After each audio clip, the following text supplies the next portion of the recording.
I arrived in interior Alaska in late March of 2023, which is not typically tourist season, but precisely why I went. My main line of work involves wildlife conservation, and I've spent a good chunk of my career chasing photos of predators in extreme environments. I'd heard rumors that in certain valleys, you could still spot rare wolves and wolverines that hadn't been photographed well in years. So when a small organization approached me to document the region's winter ecology, I jumped at the chance. I figured it was a straightforward assignment: travel there, stay in a remote cabin near the edge of a national preserve, and spend about 6 weeks capturing footage of wildlife. I didn't anticipate that I'd encounter something that defies any explanation I can give. The cabin I was set to use was older, a leftover structure from the 1970s that served as a base for researchers studying permafrost melt. It had a wood stove, a small generator, a rudimentary kitchen area, and a single bed. Getting out there required a snowmobile ride from a local guide named Jonas, who was well known in the area. Jonas warned me it had been an unusually harsh winter. He mentioned dense snowfall, sub-zero temperatures that could last for weeks, and storms rolling in without warning. None of this bothered me, though.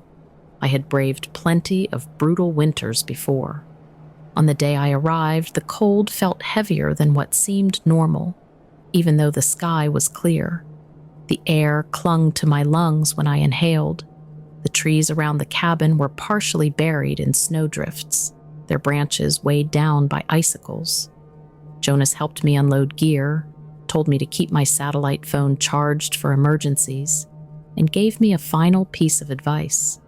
If you hear anything late at night that doesn't sound like it belongs here, it probably doesn't. Ignore it. Don't go looking for trouble. Then he left. My first few days were routine. I cataloged footprints of wolves along the perimeter of the property, photographed Arctic hares darting across the tundra, and even spotted a lynx at dawn. The cold was intense, but the weather stayed clear enough to let me explore. At night, the wind would pick up, howling around the cabin like a living thing. I chalked it up to the usual sounds of a remote forest in midwinter. But something about the wind here felt louder, more forceful. It rattled the cabin's wooden walls to the point where I worried the nails might come loose.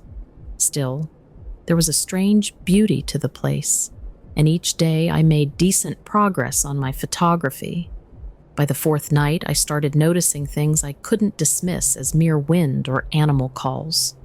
I'd be in bed, drifting off, and I'd hear a faint, repetitive tapping sound on the outside wall.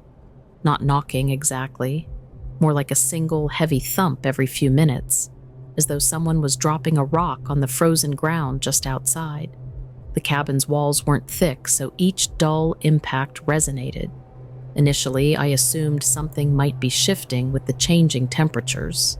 Maybe ice was sliding off the roof, or the wood frame was contracting and popping. But when I got up and looked out the window, I didn't see any sign of fallen ice or snow clumps.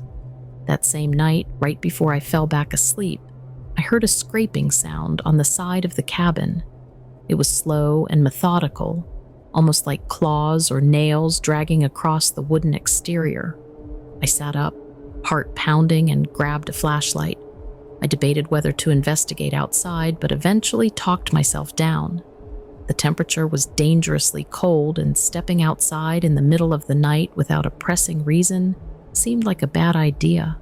Maybe it was just a wolverine or another large animal sniffing around for food. I had double-checked the cabin's food storage.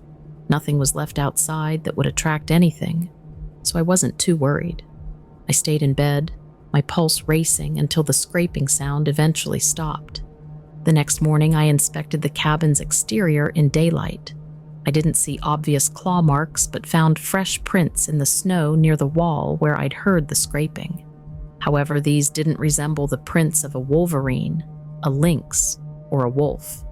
The shape was elongated with what looked like toe impressions, 5, maybe 6, but spaced at intervals that didn't make sense for any normal creature.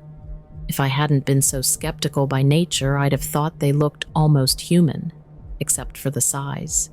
Each track was at least twice the length of my boot. Trying to remain calm, I photographed them, figuring I'd look at them more closely later.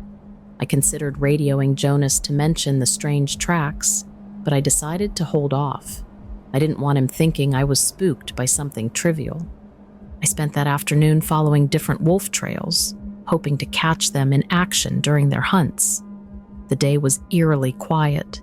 Even out on the tundra, there was little to hear beyond my own boots crunching through icy snow. I chalked it up to the cold snap. Maybe the wildlife had holed up somewhere. After several hours with no luck, I returned to the cabin to warm up.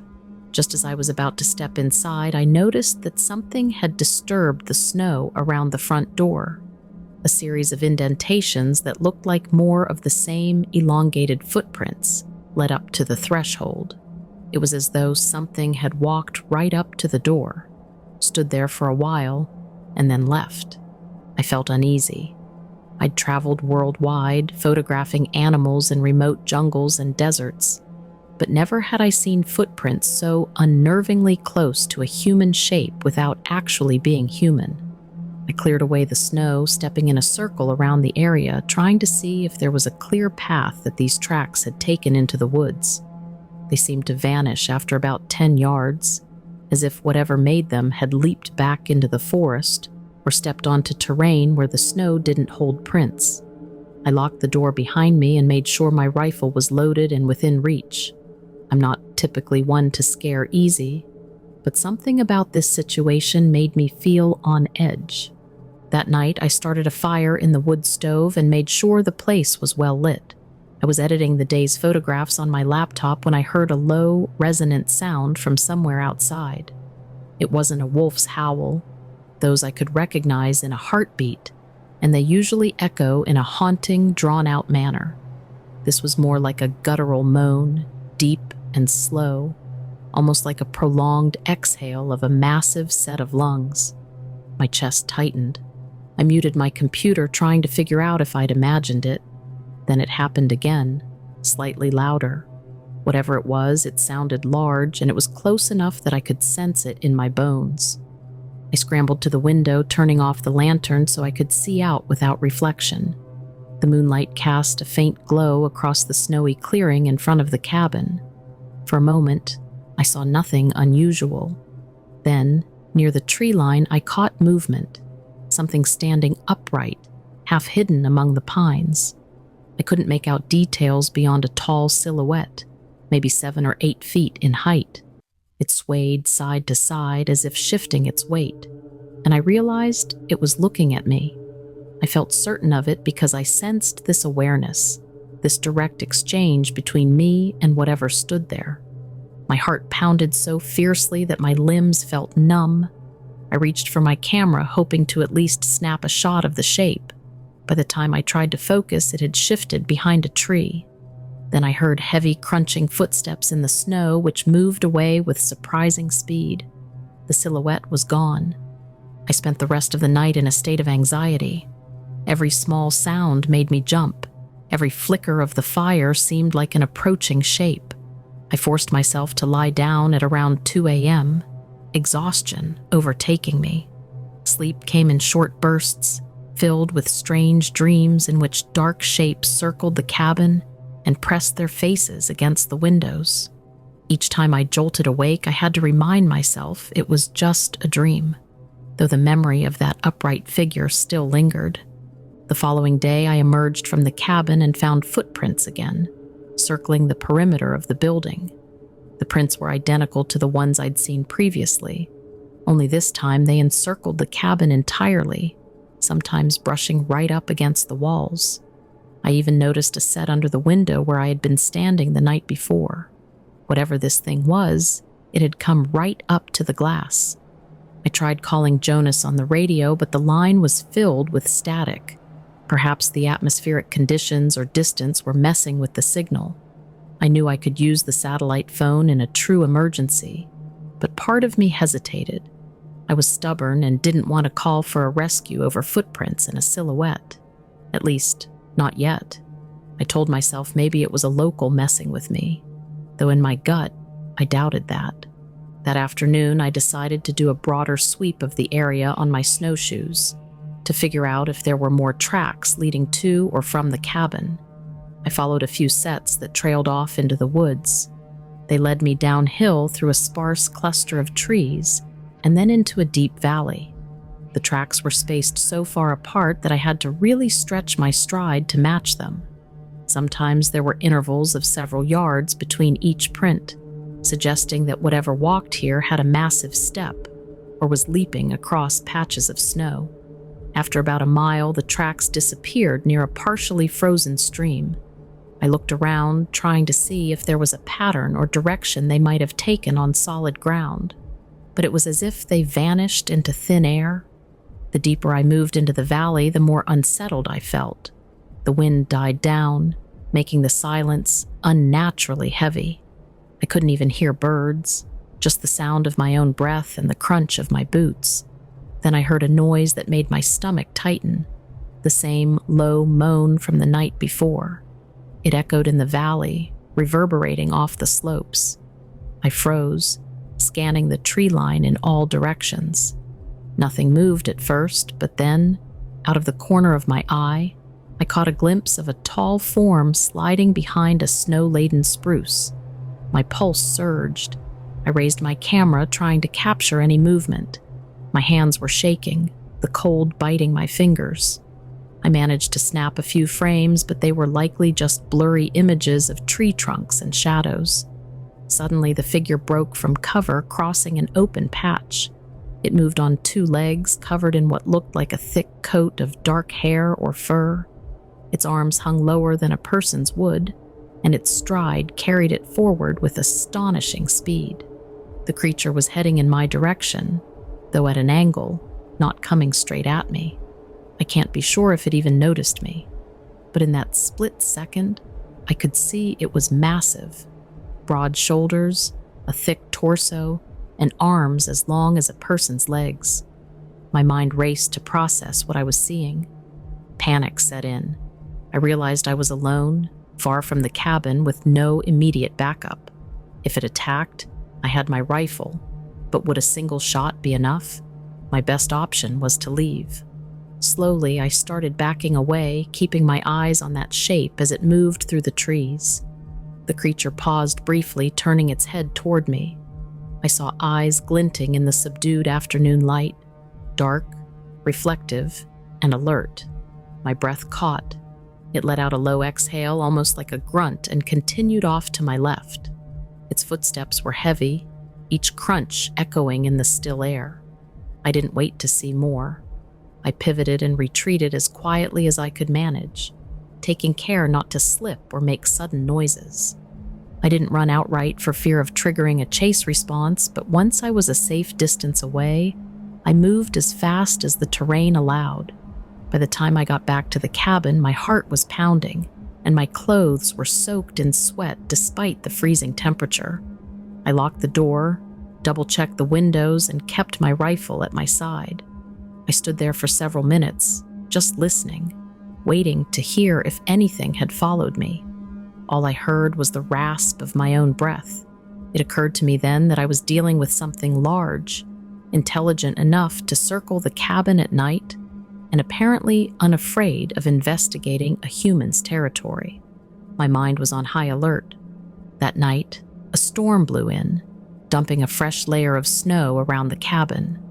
The wind battered the walls and the temperature plunged.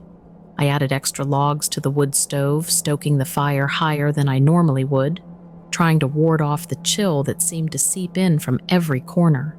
The storm raged for hours, and I kept telling myself the creature wouldn't venture out in such extreme weather. Maybe I'd have a peaceful night. But around midnight, in a lull between gusts, I heard the faint tapping sound again on the cabin walls. I gripped my rifle, my hands shaking more from fear than from cold. I listened, waiting for it to repeat. A minute passed. Then came a louder thump, like a fist striking the wood. Against my better judgment, I decided to open the front door a crack. I had a flashlight in one hand, the rifle in the other. I told myself I just needed a quick look, Maybe it was just a falling branch or something banging against the outside. I eased the door open. The wind howled, blowing snow into my face, but the flashlight beam cut through the swirling flakes. I saw nothing directly in front of me. I swung the flashlight to the left, then to the right, scanning the perimeter. Suddenly, the beam caught a shape off to the side, tall, broad, hunched over near the corner of the cabin. I heard a rumbling growl over the wind, and my whole body locked up. The creature's eyes reflected the beam back at me, almost glowing in the darkness. I fumbled to raise my rifle, but in that moment it rushed past me, around the side of the cabin. The sheer speed it moved with defied belief. I heard heavy footfalls pounding the snow, a clatter on the side of the building, and then it was gone. I slammed the door shut, my breath ragged. I was left with this overwhelming realization that it had been just a few feet away, close enough for me to see the texture of its hair, the breadth of its hands, which were almost the size of my face. I locked the door, barricading it with a heavy storage trunk. My heart thudded so loudly that I worried the noise might draw it back. Sitting in the glow of the lantern, I tried to calm myself, replaying everything in my mind. My greatest fear was that this creature might just break down the door if it wanted in. The cabin was sturdy, but if it was determined, I doubted a simple wooden door would stop it. I considered calling Jonas on the sat phone right then and there, but the hour was late, and the storm was still fierce. Even if he tried to come, traveling in a blizzard at night was nearly impossible. I decided to wait until first light, hoping the storm would pass. Every minute until dawn seemed to drag on, punctuated by random sounds outside, a branch snapping, the wind rattling the roof, and my own paranoid mind interpreting every gust as footsteps. When the storm died down in the early morning, I grabbed the satellite phone. I told Jonas I needed an extraction. I didn't give him details beyond saying there was an aggressive animal lurking around. He sounded concerned, but told me he couldn't reach me until late afternoon, or possibly the next day. The trails would be buried in snow, and he'd need time to plan the route. He advised me to stay put, stay armed, and keep indoors. I hung up, feeling a mix of relief that help was coming and dread that I had to survive at least another day or two. To pass the time, I busied myself with packing gear and making plans to leave as soon as Jonas arrived. I had my photos, memory cards, and essential equipment stored in crates, ready to be loaded onto the snowmobile or plane, whichever method Jonas decided on. Through the window, I noticed fresh footprints again circling the cabin, each step spaced far apart. It was clear the creature had come back while I was on the phone, or maybe during a break in the storm. The idea that it was so brazen visiting me in daylight unnerved me. I sat by the window, occasionally peering through binoculars across the clearing, trying to spot any movement. For the most part, the forest was still. Around noon, I decided to step outside briefly to gather snow for melting. My water supply was running low. The sun was out, though the temperature remained brutally cold. I carried a metal pail a few steps from the cabin, scooped up snow, and kept my rifle slung over my shoulder the entire time. Every hair on the back of my neck stood up. I half expected the creature to emerge from the trees at any moment, but nothing happened, and I returned indoors, bolting the door behind me. I tried to remain vigilant, but the tension of the past few days was wearing me down. I kept thinking back to the moment I saw it up close. Its face had been mostly hidden by hair, but I caught a glimpse of thick brow ridges, a flattened nose, and a mouth set in a broad jaw. It exuded strength, far beyond that of any person or known animal. The question that haunted me was, why was it circling the cabin? Was it curious, territorial, or something else? As evening approached, I prepared for another long night. I cleared everything away from the windows, drew the blinds, and stacked firewood inside to avoid needing to go out. The wind began to pick up again, though not as fiercely as the previous night. Around 8 p.m., I sat in near darkness, relying on a small lantern and the glow of the wood stove. hoping a lower profile might deter it. I forced myself to eat, though my appetite was non-existent. Every now and then I heard faint creaks and shifts in the structure, normal in cold weather, but my nerves were shot. Each time I had to remind myself not to panic. At some point, maybe around 10 p.m., I heard a series of thuds on the roof. It sounded like something heavy climbing across the rafters. My blood ran cold. I sat up, rifle in hand, and stared at the ceiling, which creaked under the weight. Dust and fragments of wood flaked down, drifting onto the floor. The roof hatch, designed to let out smoke in emergencies, was locked, but it wasn't exactly impenetrable. A wave of pure terror washed over me as I imagined the creature smashing through. I mustered the courage to shout, "Go away," at the top of my lungs, my voice shaking. For a moment, the movement stopped. Then I heard another thump, as if it was testing different sections of the roof. The cabin's old timbers groaned, and I worried the roof might collapse. I had no idea if it was rummaging for a way in or just prowling around. My mind raced with worst-case scenarios. Eventually, after what felt like an eternity but was probably just a minute or two, the noise shifted to the far side of the roof. Then there was a final loud thud and silence. I waited, heart pounding, for any new sounds. Perhaps it had jumped off. I had no desire to open the door and check. For the next couple hours, I sat motionless, ears straining for any sign of movement. The wind outside rose again, masking any minor sounds. Eventually, exhaustion took over. I might have dozed off in the chair, rifle still clutched in my arms. When I opened my eyes again, it was early morning. Cold light filtered through cracks in the blinds. I looked around, half expecting to see an enormous shape looming, but the cabin was still. I felt a wave of relief mixed with the dread of stepping outside to see what might be waiting. My plan was to hunker down until Jonas arrived, which he'd promised would be that day or the next. I stoked the fire, ate some dry biscuits, and tried to calm my nerves. Around mid-morning, the radio crackled to life, Jonas telling me he was about 3 hours out. He was bringing a friend with another snowmobile, and they'd have room for my gear. I confirmed my location, thanked him, and then began preparing for departure. I packed everything I could into crates and duffel bags, leaving just the essentials out. I planned to load quickly when he arrived so we could leave immediately. The next 2 hours felt like they stretched forever. It was painfully quiet outside. Even the wind had died to a faint breeze. I would glance out the window and see nothing but endless snow and the dark tree line. No footprints, no shadows darting between pines, just emptiness. Yet the hairs on my arms stood on end, as if some presence was still there. I paced the cabin, triple-checking that all my valuables were packed, that my coat and gloves were ready. Every so often I'd pause, thinking I heard footsteps on the crusted snow. Each time it turned out to be nothing. Finally, at around noon, I heard the distant hum of snowmobile engines. I stepped outside cautiously, rifle slung over my shoulder, scanning the area. Jonas and his friend were approaching, 2 bright headlights cutting through the stark white landscape. Relief flooded me, but I kept my guard up. I waved them over and they pulled up to the cabin. Jonas took one look at my face and knew something serious had happened.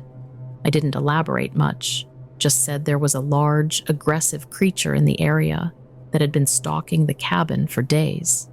Jonas's friend, a local named Tom, exchanged a concerned look with him. Neither laughed or acted dismissive. Instead, Tom just said, "Let's load up quickly then." We began hauling my gear onto the snowmobiles. As we worked, I noticed Jonas scanning the tree line warily. I guess my tone of voice had convinced him not to linger. Once everything was loaded, Jonas asked me to show him any tracks before we left. I led them around the side of the cabin, pointing out the footprints that had frozen into the packed snow. Jonas crouched down, running his gloved hand next to one of them to compare size. He let out a low whistle. Tom said nothing but looked unsettled. We decided to leave immediately. I latched the cabin door more out of habit than necessity. Jonas and Tom started their engines, and I hopped on the back of Jonas's snowmobile. We began moving across the clearing, heading into the forest trail. My pulse was still racing, worried about being out in the open. The snow was thick, and the ride was bumpy, but Jonas handled the route with expertise. About half a mile from the cabin, we spotted something. Through the trees on our left, a large, upright figure stood watching us. It was too far for me to see details of its face, but I recognized the hulking form instantly. Tom slowed his snowmobile, and Jonas glanced over, his eyes wide. The creature took a step forward, then stopped like it was contemplating whether to follow us. Jonas gunned the throttle, and we sped up, weaving between the trees. I gripped the handles, my heart hammering. We heard a heavy crunching behind us for a moment, like it was giving chase, but the snowmobiles accelerated quickly. The sound faded, replaced by the roar of the engines. We didn't let up until we'd crossed the valley and reached the main trail. Only then did Jonas slow down slightly, and we exchanged a tense look. The relief of leaving that cabin behind was mixed with the lingering fear of what we'd just seen. After an hour, we reached Jonas's truck, loaded the snowmobiles, and headed for a small local airstrip. I remember the ride mostly in silence. Tom was the first to break it. "I've heard stories," he said, almost apologetically, "of big things out here, but I never believed it." Jonas nodded, looking troubled. I stared out the window, the events of the past days swirling in my mind. When we got to the airstrip, Jonas shook my hand. "Take care," he said. "And if you're ever back in these parts, be real careful where you set up camp." I boarded a small charter plane out of there and flew to Fairbanks, where I caught a commercial flight home the next day. I spent those flights in a daze, replaying everything. I felt a bizarre mix of relief and confusion. Part of me was glad I made it out safe, but another part kept asking questions about what I'd encountered. Over the following weeks, I sorted through the photos I'd taken. Most were wildlife shots, perfectly normal, but a few had strange shapes in the corners, dark blurs that could have been anything. Nothing conclusive. I haven't shown those images to anyone outside my closest circle. I know how people respond to unexplainable creature stories. It's been a couple of months now, and the memory is still fresh. My perspective on the natural world has shifted dramatically. I used to think I had a handle on the range of wildlife out there. I believed everything could be identified with enough research and time. But after this experience, I'm not so sure. The region I visited was enormous, sparsely inhabited, and harsh. It's not unthinkable that something unknown could exist there, especially if it's elusive and intelligent. Since then, I've had nightmares about those heavy footsteps on the roof, about turning a corner and seeing that towering shape. Would I ever go back to Alaska in the dead of winter? I'm not entirely sure. Part of me is curious. Maybe I'd want to set up camera traps or gather definitive evidence. But another part of me can't shake the terror I felt, wondering if that cabin door would suddenly burst open in the middle of the night. This experience taught me that sometimes the world is bigger and stranger than we're comfortable admitting. That's the story. I'm sharing it now in the hope that maybe someone else who's encountered the same thing will speak up, or at least realize they're not alone in seeing something that defies easy explanation. I'm not claiming to have all the answers. All I know is what I saw, what I heard, and how it made me feel. Terrified, vulnerable, and very, very small in a wilderness that might hide secrets we aren't prepared to face. Thanks for listening. Whether you believe me or not, this was the single most unnerving experience of my entire life. It made me rethink what's actually lurking out there in the remote corners of our planet, especially the things hiding in the deep, frigid winters of Alaska. If there's one lesson I've taken away, it's this. Sometimes curiosity leads us into situations we can't fully comprehend, but once you've looked into the eyes of something that shouldn't exist, you'll never be able to see the world the same way again. I wasn't planning on writing this down until weeks later, but it's been gnawing at me and I need to unload it somewhere. I'm stationed out here in Northern California as a firefighting crew boss, and you'd think after the last couple of years I'd have no capacity for surprises anymore. The fires have been relentless, especially that big one last year in the Plumas County area, the Dixie Fire. We were out there in August in some of the toughest terrain I've ever worked in. The smoke was scalding your lungs every time you took a breath, and the days all blurred together. Anyway, after the major part of the blaze was knocked down, we were mopping up near the edge of the burn zone. That's when I saw something that just doesn't mesh with my sense of reality. We were trekking through a section of the forest that had been almost entirely burned to the ground. I remember there was an old logging road that hadn't been used in a while. Forest Service maps had it listed as passable, but in reality it was half sunk into the ground due to erosion. We had a skeleton crew clearing leftover hot spots along that path, mostly charred stumps still glowing at the roots. It was around midday, and the air was thick with that acrid stench of burned pine. We had to wear respirators half the time because the wind would shift and send a plume of ash our way, making it impossible to breathe. One of my guys, he's a seasoned vet on my crew, notices something off to the side of the road, and he motions me over. He doesn't say much, and at first I figured it might be a body of some unfortunate animal that got trapped in the flames. But then I see these footprints. At first I'm thinking, oh, maybe a bear wandered through here. But then I squat down to get a better look, and I'm nearly dumbstruck. Bears have distinctive tracks, claw marks, and a certain shape to them. This was something entirely different. These prints were massive, maybe 15 or 16 inches long, but shaped in a way that was disturbingly close to a human foot, just far larger and wider. The stride between them was huge, too. I remember trying to measure the distance roughly by stepping it out, and it took me about 4 paces to match one stride. Now I'm not a short guy, so for me to do that is crazy. We followed them a few yards in, and that's when I began to feel this deeply unsettling feeling, like I was trespassing somewhere I shouldn't be. It's hard to describe. The footprints continued through a patch of ash, between scorched oak trees, and the soil was still damp enough from the suppression efforts that they left clear impressions. The tracks were definitely fresh in that sense, because if they'd been there before the final push of the fire, they would have been partially burned or disturbed by the water drops from the helicopters. Yet they were so crisp, it was as if something had just strolled through hours before. I got this wave of paranoia, thinking maybe we had some giant drifter or something messing around out here in the decimated woods. But then, my brain kept circling back to the shape of those prints. They were not shaped like boots or even bare human feet. The toes were spaced weirdly, and the ball of the foot looked unbelievably wide. It reminded me of the casts I'd seen in some old Bigfoot documentary when I was a kid. I typically don't put much weight into stuff like that, but I couldn't deny what I was staring at. A couple of the other crew members joined us. Nobody wanted to say what we were all thinking, but you could see it in their expressions.